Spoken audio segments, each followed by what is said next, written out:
Welcome to the Immortal Recaps. Today we are going to talking about the old guard movie. The picture begins with four persons lying on the ground, their bodies peppered with gunfire. Andromache the Scythian, Andy, speaks out, emphasizing how exhausted she is of it all. Andy had already met with one of her partners, Booker, in Morocco. They joined Joe and Nikki, their other companions. They are four immortal killers that have survived for ages. They are so committed to being concealed that Andy must surreptitiously remove a photograph taken by a group of ladies in which she is visible. They are scheduled to meet with James Copley, an ex-CIA operative, who has tasked them with apprehending a militia notorious for terrorizing residents through kidnapping and brutality. The mission is accepted, and the crew is flown to South Sudan. As they suit up and approach the base, they immediately discover they've been set up before the militia in question walks out to shoot them all down, resulting in the entrance sequence. The four lay bleeding until their abilities allowed them to force the bullets out and immediately recover. The militia is taken aback, but they have little time to react before the squad begins slaughtering them, with Andy using her axe at the mercs. They notice a camera and believe Copley set it up to reveal their secret. Andy smashes the camera, and the four flee, vowing to work together to locate Copley. A squad of U.S. Marines enters an Afghan camp to rescue ladies being held prisoner by a terrorist commander. Niall Freeman, Kiki Lane, leads the squad in, and one of the ladies points her in the direction of the objective. Niall and her teammates enter the room and fire at the objective. She attempts to staunch his bleeding in order to take him in alive, but he slices her throat with a knife. As Niall begins to lose consciousness, Niall's boyfriend Dizzy goes to tend to her injuries. As this occurs, the four assassins see the identical vision of Niall, recognizing that there is someone like them out there. Copley attends a presentation in London by his boss, Merrick, who wants his firm, Merrick Pharmaceuticals, to possibly save millions of lives via their discoveries.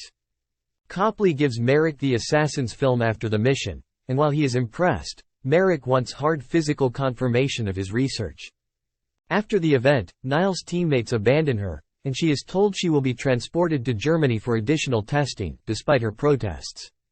Before she is kidnapped, Andy intercepts her and knocks out the other soldiers before capturing Niall. Niall tries to flee on the drive, and Andy walks out to shoot her in the head. Niall had felt she was dreaming up until this moment, but she suddenly realized she cannot die. They make it to an airbase and are flown to France by a pilot. After Andy falls asleep, she discovers that Niall has tied her arm to the jet and is attempting to compel her and the captain to land the plane at gunpoint. Andy shoots the pilot and asks Niall to free her so she may fly the plane, but it turns out to be a ruse to get free, since the pilot was only pretending to be dead. Andy captures Niall and forces her to proceed with their objective. Andy and Niall arrive at their hiding to meet up with the others. Niall is informed what their team performs and how their powers function, as well as how they have witnessed several historical occurrences. Andy reveals that they can die, but they never knew when or how, because they lost a fellow immortal warrior decades ago when his wounds never healed. Niall awakens in the middle of the night, horrified, after telling the boys she witnessed a vision of a lady confined in an iron casket, screaming and flailing around. Booker informs her that the lady was a previous companion of theirs, Queen, the first of the immortals discovered by Andy. They were excellent friends and companions until they were kidnapped and slaughtered by individuals who felt they were inhuman. Queen was pushed into the iron coffin and flung into the water, where she stayed captive for 500 years, condemned to perish with no hope of rescue, and Niall felt all of her misery. Later, some mercenaries working for Merrick attack the hideaway. Booker is knocked out by a grenade, and his wounds heal more slowly, while Joe and Nikki are apprehended. Andy tracks down and murders several of the soldiers before fleeing with Niall and Booker. She has been injured and is taking longer to recuperate. As they try to separate Joe and Nikki, the mercs mock them.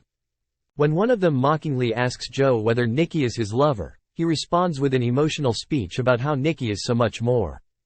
They kiss before the thugs separate them. Joe headbutts Merrick as they are led away. He retaliates by repeatedly stabbing Joe in an attempt to see proof of their immortality. Merrick transports Joe and Nikki to the lab while continuing to demand that the other immortals be discovered. Andy, Niall, and Booker come to a halt at an abandoned mine where some of their items can be found. Andy is concerned that they would be traced after she was injured by one of the men in the hideaway. Niall continues to have doubts about her newfound fate as they plot their next move.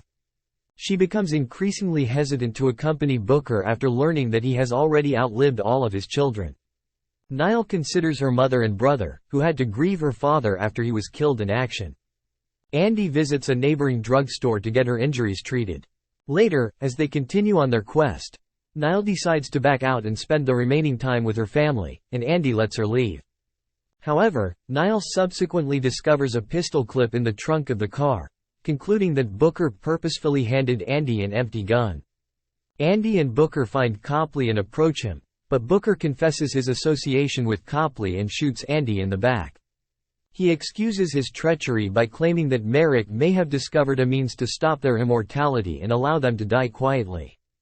Andy is still not recuperating as quickly as she was, according to Booker.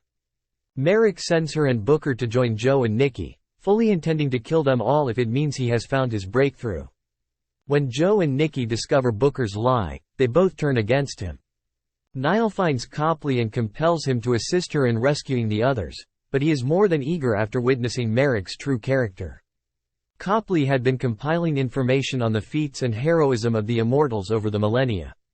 They reach Merrick's building and murder his soldiers before releasing the Immortals. Instead of leaving, Andy decides to confront Merrick and prevent him from following them any further. Merrick discovers Andy and Niall after defeating yet another horde of mercenaries. Andy slams her axe into his neck as he attacks, and as he attempts to shoot her, Niall tackles him out the window, and they both land on a vehicle. Niall recovers while Merrick is a bleeding mess. Andy's wounds ultimately heal once the squad leaves together. Copley contributes to Niall's dilemma by implying that she was killed in combat, which means that her family would have to grieve her like they did her father. Meanwhile, the other Immortals send Booker into exile for a century for his treason, and he bids them farewell. The others agree to keep working with Copley as long as he can keep them secret. 6 months later, Booker returns to his Paris flat inebriated. Queen, an unexpected guest, greets him. "Thank you for staying with us. Remember to subscribe to our channel. See you in the next episode."